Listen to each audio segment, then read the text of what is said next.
Okay, welcome to the next lesson. And today we're going to be recapping what we did last lesson, and then we're going to be looking at some new shapes. So for example, last week we looked at shapes that have equal sides. For example, squares, triangles, pentagons, hexagons. But not all the shapes always have the same length sides. So we're going to look at some odd different shapes here today. Okay, but first on the recap, what we have here is we're going to repeat this command 4 times. We're going to move 100 steps and turn right 90 degrees. Now let me click the button and see what happens. As you can see, it makes a square. Now we're going to look at different types of shapes. So I'm going to first off remove this. Okay, and I'm going to make him start over here. So for motion, I'm going to add this here with the coordinates already plugged in. Then I would like to point in the right direction, so it's facing this way, and then I am going to clear the screen. So when I click this, it should move here and the screen will be clear. Okay, excellent. Now what we're going to do is I'm going to type in some commands. For example, motion. We're going to be looking at creating a shape today. The shape is on page 26 of your textbook. And I'm going to start off with putting my pen down, and I am going to move forward 200 steps. And then I am going to turn left 45 degrees. And if I run that, I can see I am now moved this way to the right 200 steps, and I've turned left 45 degrees. So I should be aiming this way. And now from this, I'm now going to move. So I'll be drawing a line. I'm going to move forward 50 steps, and I'm going to click this button, and we can see I've moved 200 steps, turn 45 degrees, and then move 50 steps.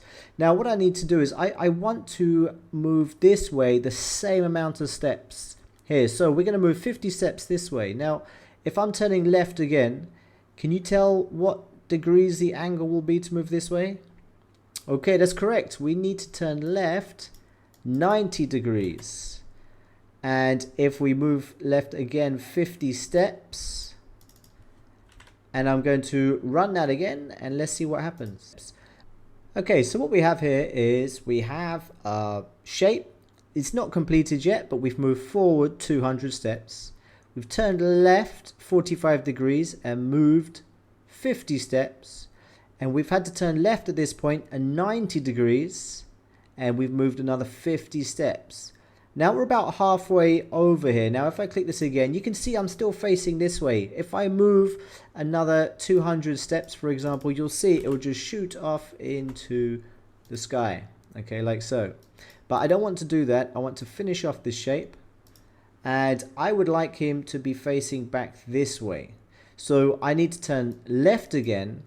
Can you get the degrees? So if we're going this way, it's 45 degrees. We're going to turn left 45 degrees.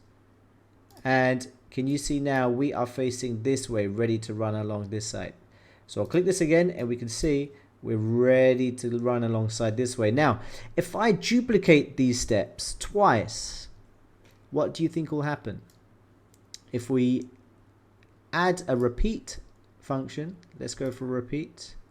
And we're going to repeat this twice. Oops. And we're going to run this. Let's see what happens. We have made our shape.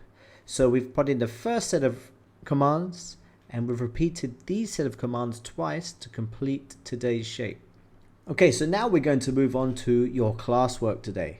So in your books, what we're going to do is activity 7.2.